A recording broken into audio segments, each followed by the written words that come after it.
sais, je pense qu'en ce moment, il y a... Si on résume l'histoire du stand-up de stand-up New York, de stand-up LA, guerre entre le East Coast, West Coast. Ouais. Mais là, le West Coast est parti au Texas.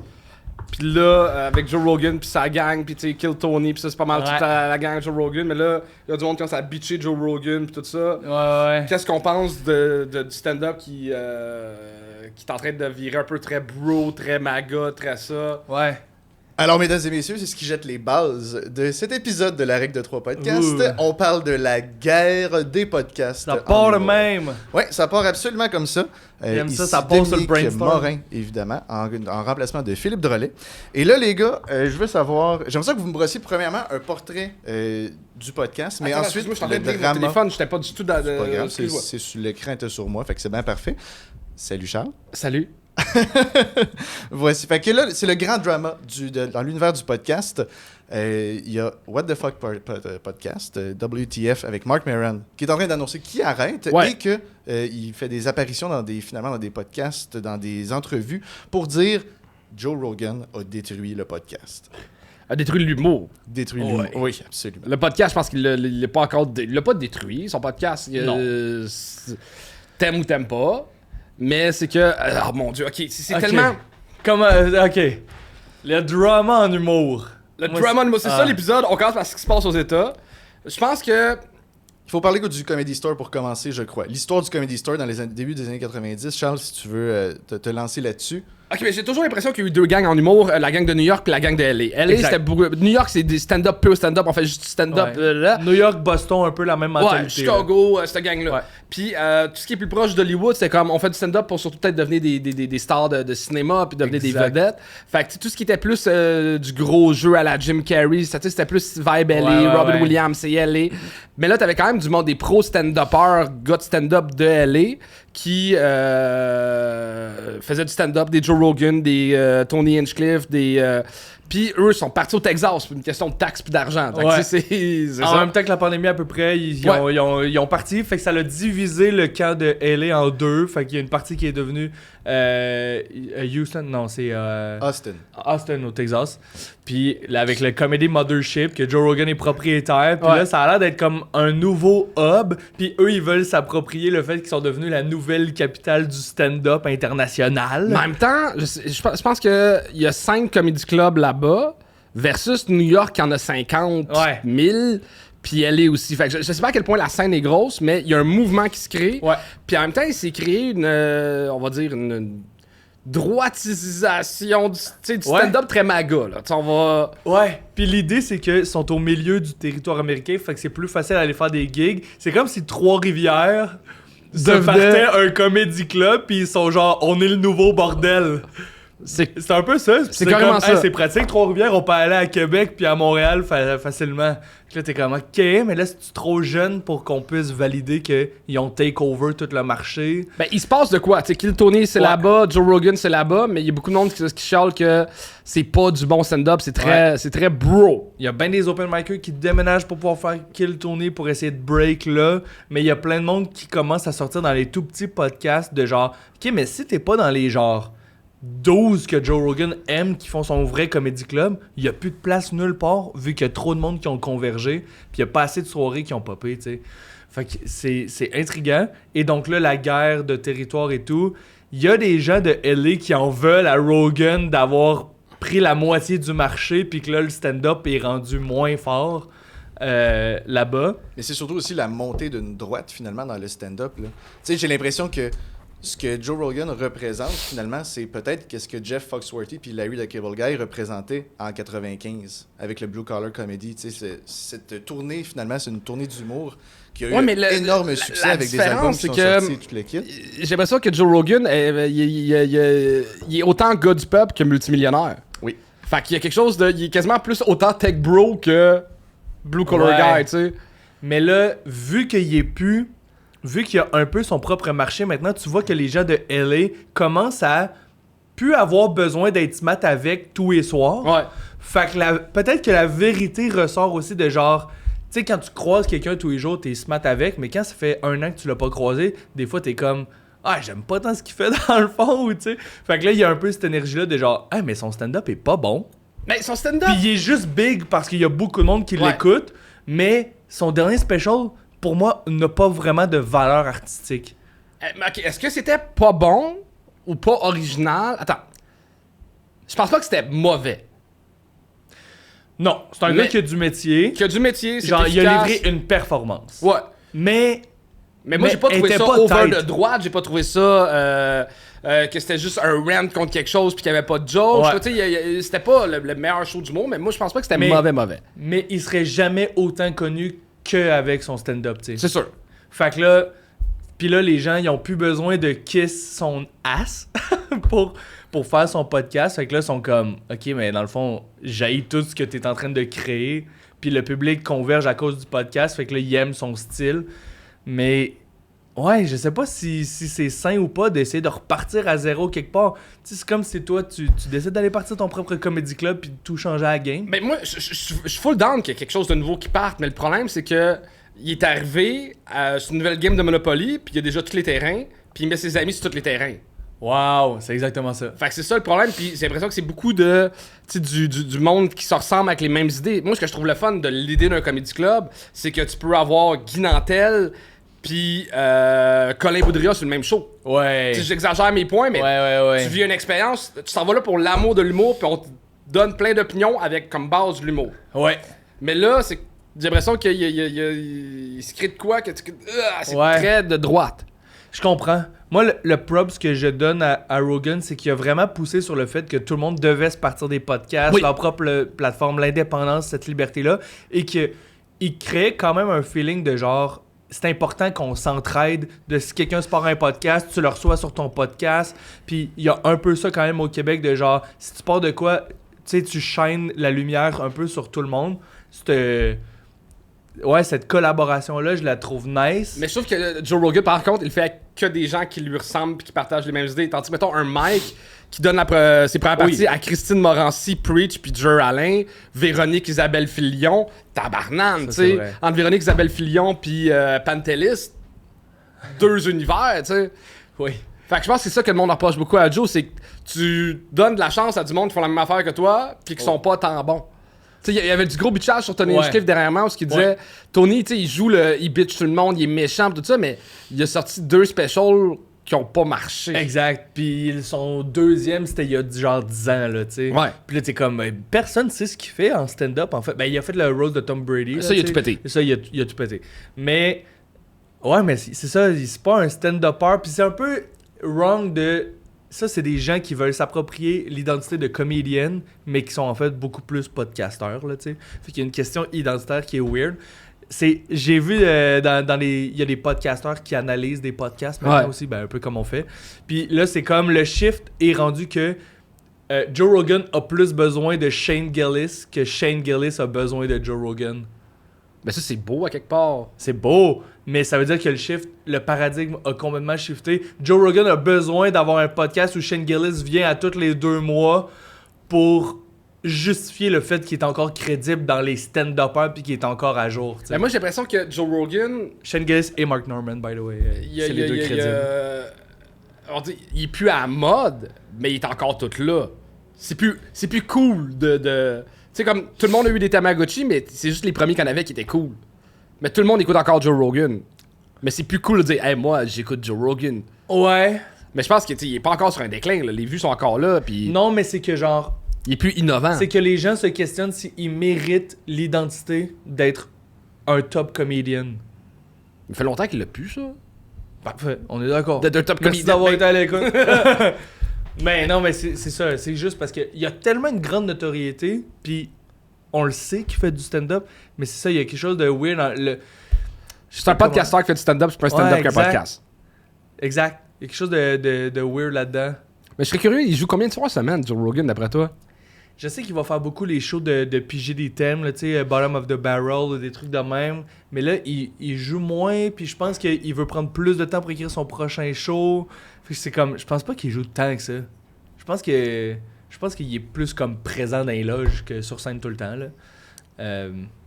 Mais ouais. Yo, je suis comme fasciné par les dynamiques humaines de les guerres d'ego, parce que là, on parle de Mark Maron, qui avait son podcast. Là, il a terminé son podcast, puis ils se sont toujours haïs, mais là, il en profite vraiment pour genre le call-out, puis dire que c'est pas bon ce qu'il fait. C'est genre, faut être rendu à un niveau de. C'est même pas du fuck you money, c'est juste comme un fuck you statut. Tu peux dire ce que tu veux. Il me semble qu'il l'envoie pas promener ou quoi que ce soit. Il dit juste comme Mark Maron a été comme le podcast que les gens suivent pour l'introspection finalement de Mark vis-à-vis lui-même. Alors que Joe est toujours dans l'idée de je vais jaser avec une nouvelle personne. Il y a une espèce de curiosité vers la nouveauté. Alors que Mark était beaucoup plus introspectif. Fait qu'il dit comme on est comme c'est les antipodes du podcast. Il y a l'ange d'un bord puis il y a le diable de l'autre. Sans dire qu'un est un ange et un autre est un diable. Mais je pense que le schisme entre les deux est vraiment là. De dire, mais je pense que décidé d'inviter Donald Trump pour influencer les élections. Moi, j'ai décidé d'inviter Barack Obama quand il était élu parce que ça faisait plus rapport avec les élections. Là, mais moi, mettons que le contraire de moi, on va dire que c'est, je sais pas moi, une des filles de sexe oral qui a dit que mon podcast c'est pas bon, je m'en calisse. Mais quand elle dit tu nuis à l'humour, c'est ça qui est le gros bitchage. Là. C'est comme tu nuis à la scène parce que passer à Joe Rogan t'a donné un exposure, t'a donné un ça, puis là, tout le monde s'entraide dans ils ont créé une clique qui s'entraide entre eux, qui est très gars blanc de 35 ans. Qui détruit le monde en dessous d'eux. Tu sais, c'est que. On n'a plus le droit de rien dire. On n'a plus le droit de rien dire que sur les plateformes les plus grosses au monde. Disent encore deux gars blancs qui expectent ce que deux gars blancs disent. Non, mais nous, on est différents. On est différents. C'est pareil. Mais est-ce que. Je pense que malheureusement, autant que Internet a fait quelque chose de beau que créer quelque chose de large, que tous les messages sont disponibles, mais là, on dirait que ils se segmentent. Le monde qui se tienne ensemble. Tu sais, comme. Juste le monde qui se ressemble, ça parle ensemble, puis ça crée que ton espèce d'écho chamber devient tellement niche, puis tellement. Tu te sens pas niche parce que c'est de la mondialité qui regarde ta niche. Fait que tu te sens que tu as un sentiment d'appartenance à une niche qui est comme. Des fois, hyper toxique puis hyper méchante. Là. C'est quoi qui est le meilleur pour une société? Tu sais, dans le temps où il y avait 3 postes de télé, où maintenant tout le monde écoute ce qu'il veut, puis là, tu sais pas si la nouvelle est vraie ou pas, ou là, c'est genre. Moi, je pense que les niches sont importantes, mais les niches doivent avoir une ouverture sur accepter la différence puis apprendre à comprendre sa propre niche avec du monde qui sont pas dedans. Ben c'est ça, tu sais, pour mettre en valeur ce que t'es, d'avoir le monde qui pense le contraire de toi, qui viennent, puis que ça crée des débats d'idées, c'est ça qui est le plus beau. Mais là, quand c'est une niche de monde qui parle juste d'eux autres, entre eux autres, avec du monde comme eux autres, c'est là que je trouve ça devient dangereux. Fait qu'il faut qu'on J'aimerais quand même pointer les gars que vous avez reçu Chuck Thompson, puis on a parlé pendant un bon 25 minutes du Gong Show.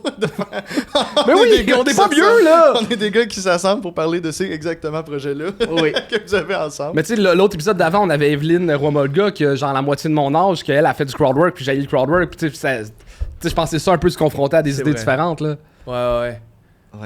J'ai le goût de vous poser la question, est-ce que le Gong Show est en train de devenir un club, finalement, un club select ou une clique en tant que tel?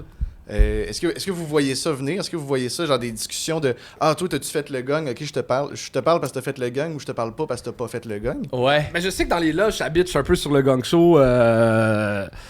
Parce que, pour plein de raisons, là, on a créé un mini star system à l'intérieur d'un star system. Moi, j'aime décrire le Gong Show comme étant un concours de dunk alors que le reste du monde joue au basket. Mais il y a du monde qui viennent des stars du dunk quand il y a du monde qui ont moins de visibilité en jouant au basket, qui sont meilleurs au basket que les gars qui font le concours de dunk qui ont de visibilité. Fait qu'il y a du chiolage un peu là-dessus. C'est sûr que ça crée une clique, mais la clique est ouverte. Tout le monde peut s'inscrire, tout le monde peut le faire. On invite tout le monde qui est différent comme juge. Tu sais, la clique, je veux pas qu'elle soit hermétique. Je veux qu'elle soit ouverte à tout le monde puis que tout le monde peut s'être inclus là-dedans. Ouais, puis contrairement, mettons, à Quelle Tournée où il y a vraiment beaucoup des réguliers, puis là, il y a vraiment, tu sais, là, il y a des spots privilégiés, puis là, le monde écoute plus pour les réguliers, puis les réguliers bâchent comme les gens qui ont une opportunité. Vous autres, c'est vrai, il y a vraiment un sentiment d'ouverture. Moi, je te trouve hyper, genre... Je sais pas, franc ou transparent sur ton analyse du gong. C'est comme on dirait que tu l'as créé, mais tu l'observes aussi d'un point de vue comme juste et pas détaché, mais genre honnête. Puis c'est vrai, c'est parce qu'il y a des opinions tranchées des deux bords sur le gong. C'est quoi les pires affaires qu'on dit sur le Gong Show? Charles et Non, mais... Mettons ce qui est négatif dans le Gong Show.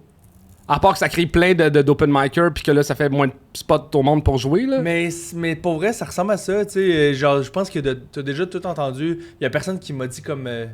J'ai pas d'idée de genre d'affaires inacceptables qui s'est fait dire sur le gang. Je pense que t'es vraiment conscient de tout ce qui se nomme. Mais moi les clics, ça me fait très peur en humour. Je pense que le plus important, c'est d'essayer de rallier le plus de monde ensemble. J'ai essayé pendant que je faisais le booking au bordel d'avoir un maximum de styles différents, un maximum de gens différents. Tu sais, mettons, par contre, un mouvement qui peut être autant merveilleux que une fucking clique, je trouve que c'est l'époque du Mobilo. Tu sais, l'époque du Mobilo, c'était un festival qui était tellement original, tellement différent. Mais je me rappelle on a un groupe Facebook d'humoristes où il y a quelqu'un qui a dit « Hey, moi j'aimerais ça participer au Mobilo, comment que je fais? » Puis là, comme, il n'y a pas de processus d'audition, c'est des amis qui choisissent des amis, c'est du monde qui sont dans la même vibe. Puis, tu sais, c'était pas le meilleur numéro qui était sur le gala du Mobilo, c'était « Hey, on l'aime, on aime sa vibe, il est dans notre gang. » Fait que, ça crée vraiment une clique. C'est super le fun pour le public d'avoir un festival qui est différent, mais... Au niveau de l'industrie, c'est une clique qui était très tissée serrée, là. C'est vrai? Ah ouais, comment tu perces ça? Parce que là, tu trouves ça badass, ça fit avec ta démarche, mais t'es comme, ben c'est inaccessible. Aïe, aïe, aïe. Mais... Puis après ça, tu fais un événement spécial, le Gong Show. Tu fais, ben finalement, c'est comme c'est un gala spécial des gens qui font partie de cette clique-là, fait que c'est un peu la même chose. Ouais. Est-ce que le booking... Le népotisme va toujours demeurer dans les oui, mais la différence, c'est qu'il y a une ouverture, c'est que tout le monde peut s'inscrire au Gang Show, puis ceux qui rentrent fort au Gang Show, c'est eux qui sont... que le monde se rappelle, puis c'est eux qu'on met sur le gala du Gang Show parce qu'ils ont tout pété, tu sais. Y a-tu une clique dans le booking du bordel? Ben là, moi, je m'occupe plus du booking. I know. Je pense que le monde pense qu'il y a une clique, mais quand tu fais le booking, il y a différentes affaires que tu regardes. Là. Fait que, tu sais, je pense que c'est un des jobs les plus tough en humour, by the way. Tu veux un closer, tu veux quelqu'un que le public va être content de voir, tu veux un opener, tu veux ça, puis là, t'essaies d'avoir une diversité de genres, t'essaies d'avoir une diversité culturelle, t'essaies d'avoir une diversité d'âge. Tu sais, c'est fucking tough sur un show à 5 humoristes. Fait que, tu sais, oui, il y a du monde qui doit revenir plus souvent parce qu'ils ont fait la belle job tout le temps. Ouais. Mais là, qui tu laisses rentrer, qui t'essaye, c'est le ratio de personnes que t'essayes, c'est des risques que tu prends. Tu veux que le monde ait des bons shows. Fait que je pense pas que c'est des clics. Je pense que. Ça peut ne pas être 100% t'as négatif, des réguliers. by the way, là. Exactement. Ouais. Mais tu sais, dans les réguliers, tu peux avoir autant un JC Surette du Nouveau-Brunswick qu'un Eddie King, qu'une... je sais pas, moi, une... Rachel Ellie, genre, ou tu sais, de comme... Ou une Virginie Fortin, ou tu sais, comme... Ça peut être aussi... J'essaie que le bordel soit pas une clique, mais tout le monde pense que c'est une clique. Mais peut-être que c'est pas wrong que ça en soit une, parce qu'il y a tellement de paramètres à respecter que t'as pas le choix qu'il y ait un certain nombre de gens qui peuvent fitter dans ce créneau-là, tu catches? Mais faut que la clique soit ouverte. C'est ça qui me fait peur, c'est l'herméticité d'une clique qui est... Ouais, tu sais, on a fait un best-of gang show en fin de semaine. Le pacing, il y avait Gaston Antérite. Il y avait Raquel May, qui est une femme trans. Il y avait Willip, qui est un esti de buzzé. Il y avait Thomas Lapointe. Tu sais, comme...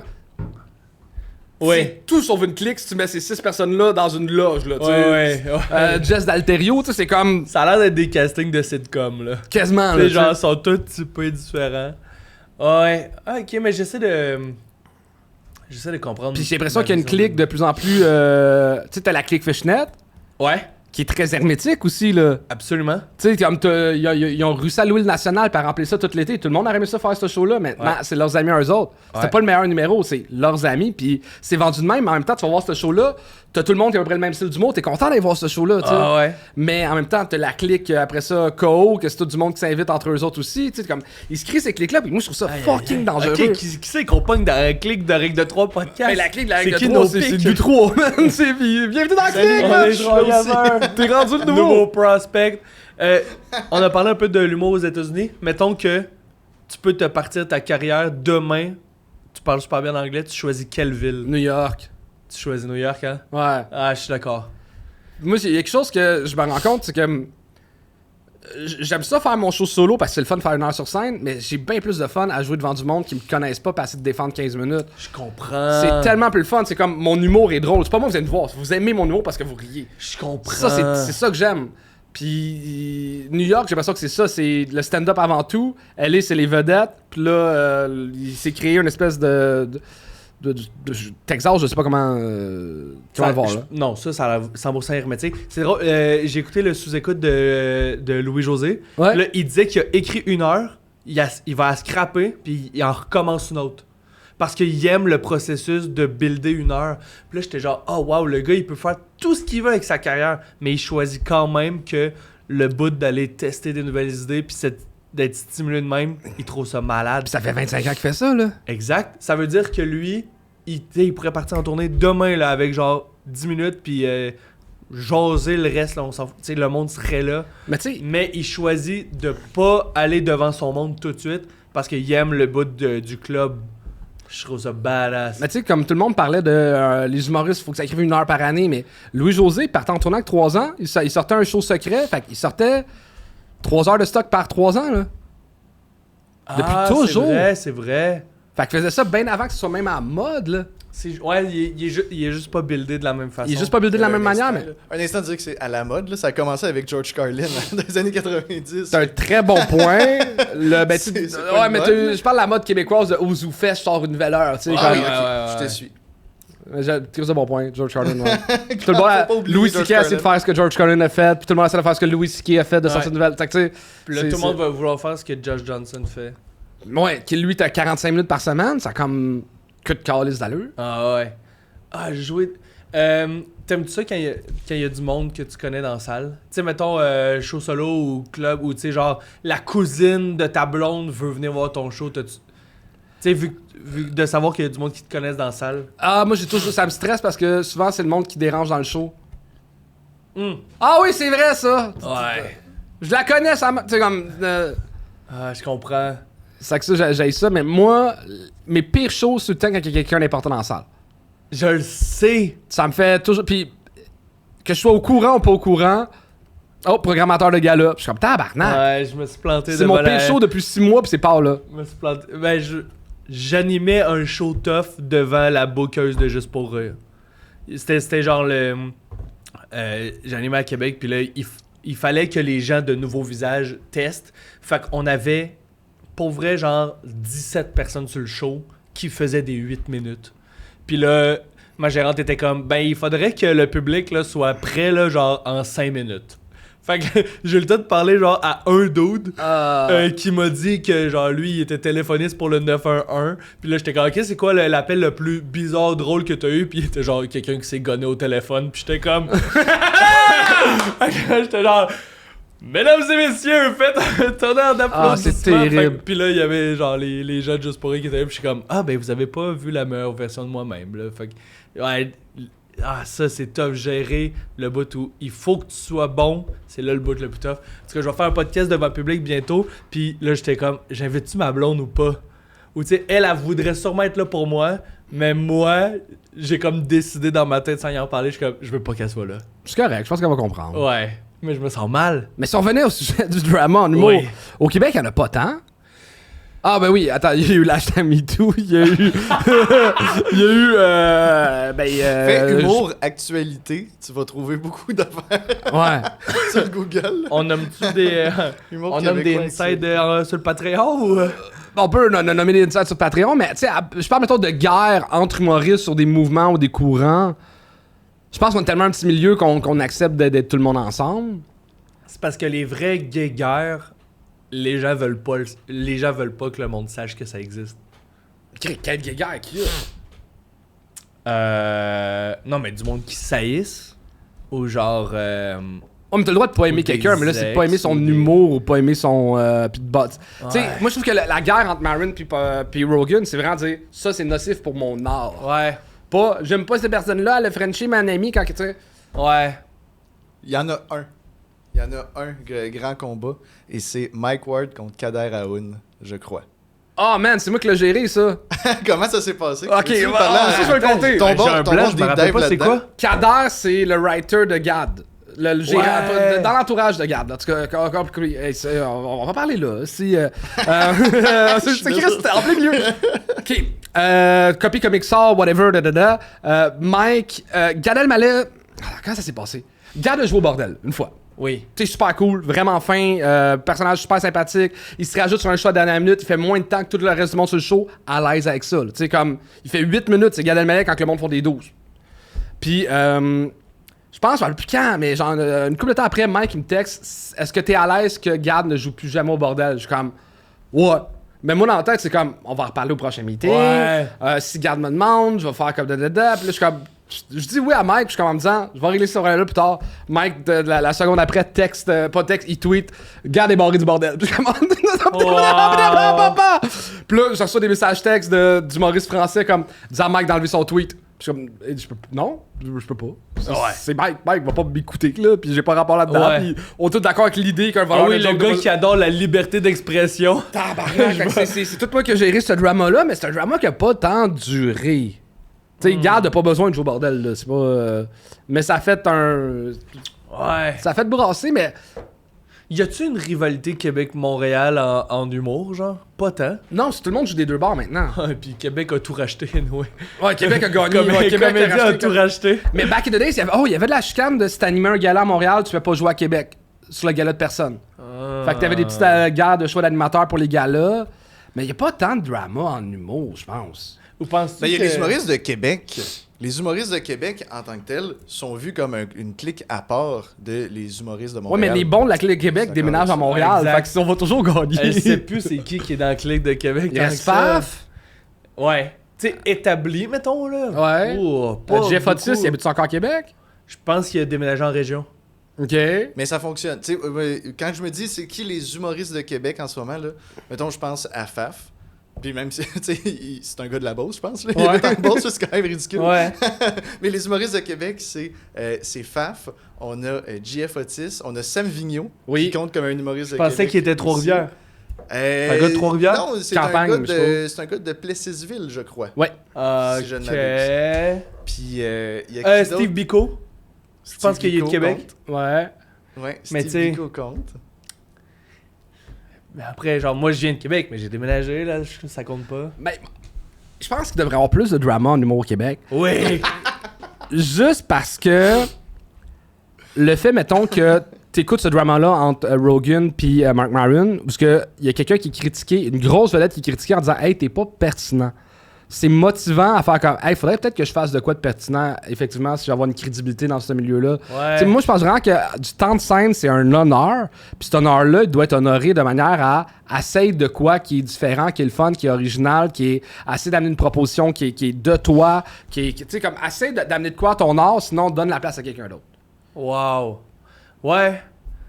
Ouais, puis le drama fait parler aussi. Fait que c'est comme, si le monde parle d'humour ou ils sont curieux ou ils écoutent des affaires, ça peut aider un Oh, il y a peu. plein de monde qui a écouté Special de Mark Maron pour. Exact. Mais moi, c'est ça qui me gosse. Est-ce que Mark était honnête dans sa démarche de Je le fuck Joe sais. Rogan ou j'ai un podcast, fuck Joe Rogan? Puis Anthony Jeselnik l'a fait un an avant, puis ça l'a full marché, tu sais. Fait que là, c'est comme, bon, c'est ça le nouveau trend. Créer du drama. T'as pas juste Ou donné... c'est que Mark Maron chiale tout le temps contre Joe Rogan, Exact. mais si t'écoutes pas son podcast, t'es pas au courant. Fait que là, c'est la première fois que tu fais comme, ah, Chris, il l'aïe. Exact. Moi, je pense qu'il faut contextualiser Mark Maron parce que si t'es un vrai fan, t'as lu ses livres et dans son premier livre qu'il a écrit, qui est Avant Attempting Normal, il discute de ça. Il discute en fait d'une perte de conscience avec la réalité qu'il a eue, une espèce de psychose finalement toxique qui est arrivée à un moment donné dans sa vie.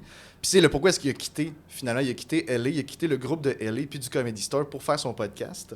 Mais, ouais, c'est ça, dans son livre, sa psychose en tant que telle, c'est qu'il voyait le Comedy Store comme, comment je pourrais dire, comme l'église de la comédie. Ouais. Mais là, en ce moment, il y a des prêtres pédophiles, là. Je vois des dieux puis je vois des démons à la même place, là. Genre, dans Ouais. l'église, il y a des Sam Kinison et à côté, il y a lui et à côté, il y a... C'est là qu'il a fait un bad Ouais. trip puis il est parti. Ça a été ça le début de l'histoire. Fait que, tu sais, parler de ça, parler de LA puis de l'influence des bros puis tout ça, je pense que chez Maron, c'est imbriqué en lui Ouais. depuis 98. Il a dit dans un podcast, l'humour, c'est supposé être genre les gens weird, les gens qui fitent pas dans la société. Puis là, on a invité les bullies dans notre gang. Tu sais, c'est supposé être les intimidés à l'école qui ont besoin d'une tribune pour parler, pas les intimidateurs qui l'ont toujours eu. Puis je suis là, il y a quand Je sais pas ce que j'en pense vraiment, c'est genre. Mais c'est une théorie quand même. Ben moi je suis tellement là. d'accord avec ça, puis il y a quelque chose qui me fait Star-là est incompris pour moi parce que justement pour moi c'est les weird qui sont supposés être là, c'est le monde qui ont des idées bizarres, qui sont game de détorsionner la réalité, de briser des règles. C'est un art qui est fait pour les rebelles, mais c'est un art qui est devenu populaire. Fait que là, comment tu peux être populaire et être bizarre en même temps? C'est comme c'est un drôle de mix. T'es supposé être laid et con pour faire du stand-up, mais plus t'es beau, plus tu vas du billet. Tu sais comme... Ouais! Je m'en allais, juste avant que tu dises, il faut que tu sois laid et beau, je m'en allais dire, et c'est là que Mobilo, finalement, est arrivé, parce que la gang de... juste Ça avant sent tout laid. c'est pas ça, mais... dégueulasse. Moi, j'ai l'impression que Mobilo, ce que ça représentait en tant que tel, cette époque-là, Mobilo, c'était le alt comedy des années 90 à LA. Où est-ce que tout d'un coup, il y avait beaucoup de soirées d'humour qui se passaient au Comedy Store et tout ça. Et là, il y a comme eu une espèce de levée de bouclier dans les années 90 où est-ce que des gars comme Brian Posehn, comme Patton Oswalt, comme Natasha Leggero, je sais pas comment tu le prononces, mais qui puis il y a Maria Bamford aussi, évidemment, qui est sortie de là. Mais ils sont tous de scène alternative, tu sais. De se créer une scène, de faire, OK, je vais en faire un show dans un café, je vais en faire un show dans tel endroit. Ouais. On essaie des affaires, on brise les murs. Il y a un documentaire d'eux autres qui font un road trip aussi, les quatre weird de cette époque-là. Oui, de genre de comedians, une affaire comme ça. Ouais. Là, malgré, je pense que je viens de citer un truc de Doug Stanhope, là, mais j'ai l'impression qu'au Québec, ici, on est en train de vivre le début de la alt scene où est-ce qu'il y a le Snowflake, où est-ce qu'il y a GHB. C'est de la scène alternative, peu importe comment tu le prends, mais j'ai l'impression qu'on est C'est deux dans safe spaces différents pour deux raisons différentes. On est dans une mais Chris, il y a un documentaire où Magali Saint-Vincent elle explique qu'elle a fait le même numéro 2. Ça, c'est au Snowflake bon. et à GHB. Ça, c'est beau. Ce qui est quand même incroyable. Wow. Mais tu penses que moi, je pense que c'est la fin de la culture alternative du stand-up? Non. Mais oui, attends, je vais te... OK, vas-y. Avant, GHB existe depuis 15 ans, je pense, OK?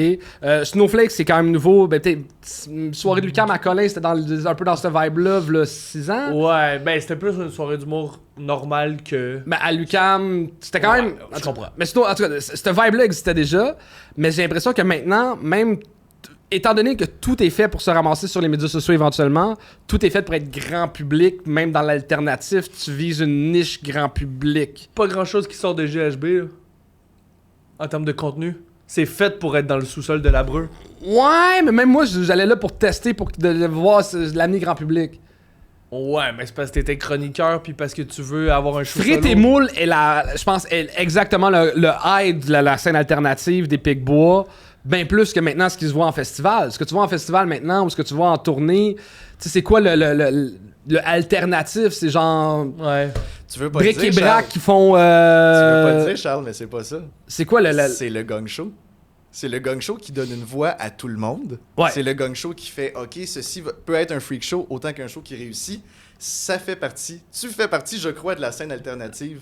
Je suis peut-être diffuseur de ce qui peut se faire d'alternatif, mais au gang show, t'as du stand-up très classique et du casse-cou aussi. Là. Ouais. Mais le alt scene aussi, Patton Oswalt est un asti de stand-up. Là. Ok, mais c'est qui le alt scene? Moi, je suis le diffuseur. C'est qui le alt scene en ce moment? Alex Harrison qui faut que je pose dans le cul pour qu'il fasse des shows? Ouais. Tu sais, on a eu Yannick de Martino dernièrement. Ça, c'était le alt scene. C'était cool. Oui. Les Pic-Bois, c'était le alt scene. C'est quoi le mot que vous dites? La scène alternative. Alt scene. ALT, alternative. Mais c'est qui le nouveau roi de l'humour alternatif? Un Guillaume Lampron, moi je le compterais là-dedans. Guillaume Lampron fait pas encore d'heure. On est d'accord, mais c'est pas... Les Pic-Bois sortaient 1 heure par année back in the day. Ça, c'était le top de la scène alternative. What the ouais.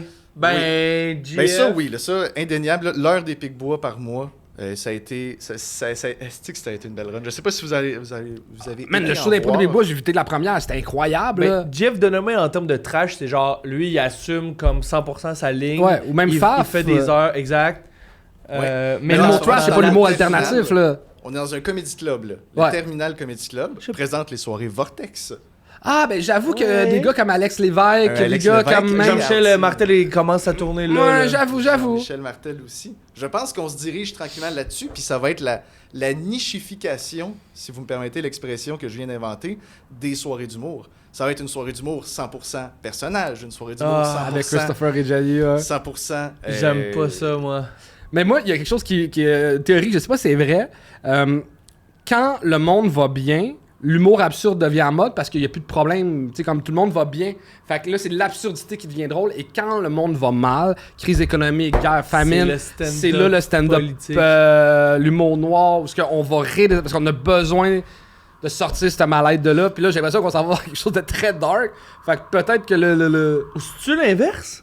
Ouais, moi je serais plus dans l'idée que c'est l'inverse, parce que si tu regardes historiquement, mettons, le Steve Martin, le pourquoi est-ce qu'il était à l'apogée, Martin, c'est là l'après-guerre. que je me dirige, c'est tout le monde faisait du stand-up politique, politisé, avec des stances politiques. C'était ça l'humour. Mais Et c'est ça, lui après la arrive guerre, en mode- durant la guerre du Vietnam, tout ça, c'est là que l'humour, ça va mal dans le monde. On fait de l'humour dark, de l'humour politique. Non. Ça va mal dans Ah. le monde. Steve Martin Mais lui, brille il est comme sorti un, du lot un parce qu'il... diamant. Puis c'était ardent, un des... là. Ouais, mais c'était peut-être un des... La Ouais. mode de stand-up. On parle pas de, mettons... Ok, je comprends le plus connu. Je dis, si, Aïe, aïe, si aïe. tout d'un coup on s'en va en guerre, Daniel Grenier devient Steve Martin. Ah, On va le aïe, savoir aïe. dans quelques minutes. En ce moment, tu constates que ça va bien ou ça va mal dans le monde? Mal. Mal? Ça va très c'est mal dans le qui le ou la plus grande stand-up en ce moment? Au Québec, c'est bizarre, là. Je sais même pas dire c'est le qui. stand-up classique, en tout cas, est plus au top en ce moment. Ben alors, on parle en termes de vente de billets ou en termes d'innovation ou en termes de place médiatique, tu sais. C'est qui le ou la plus grosse vendeur en ce moment? Christine, vous pensez, est en train de Christine? pogner le 300 000. PY? PY, il tourne en Christine, tabarnak. euh, PY, il tourne plus que Christine. Ben, PY, il a fini sa première tournée. Ouais. Il a décidé de l'arrêter parce qu'il était allé faire ce show-là. Je pense à 100 000 billets. Hey, les chiffres que je dis, c'est peut-être calé toute la merde. Ouais. Christine arrive à 200 en ce moment. Ou a déjà Ah passé le 200. ouais! Puis, tu sais, les Ok, 300, ok. il y a Ah oui, très t'as peu de raison. monde qui arrive, là. C'est genre... T'as raison. Bellefeuille l'a fait, une couple de personnes l'a fait, Marina Madia avec son premier show, mais tu sais, Ouais. 300, c'est que tu t'essaies de l'atteindre, mais t'as plus de fun, là. C'est l'objectif de personne, je crois, aujourd'hui. C'est de la maladie mentale Moi, pour... je pense le plus grand au Québec, ce sera mon move, ce sera ma déclaration. Là. Mais moi, j'ai l'impression qu'on est, avec Adib Al-Khalidé en ce moment, on est à genre la quarantaine de Yvon Deschamps.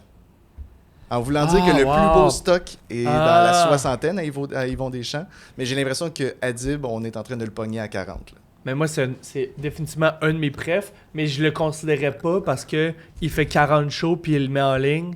Fait que c'est tough de comme calculer son... Ouais, mais Adib est pour moi Nirvana, qui sont les Beatles. Ok, c'est peut-être pas un bon exemple. Ouais. Il reste dans la culture underground.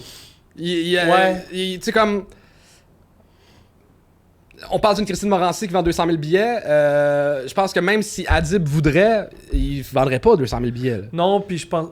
C'est pas ça son Ouais. but, c'est d'amener des idées plus loin, c'est de s'améliorer comme stand-up. Tu sais, c'est un artiste, tu sais. Puis je C'est pense pas l'artiste que... le plus populaire du moment parce qu'il cherche pas à être populaire, il cherche à... Ouais, puis je veux pas juger la démarche, mais j'ai l'impression que Christine gardera des jokes parce qu'elles vont marcher devant plus de monde. J'ai l'impression que Adib va écrire son stock parce que c'est ça qu'il a besoin de dire ou qu'il veut dire. Ouais. Puis t'écoutes ou t'écoutes pas, ou genre, c'est ta décision de venir me voir, mais c'est ça le show.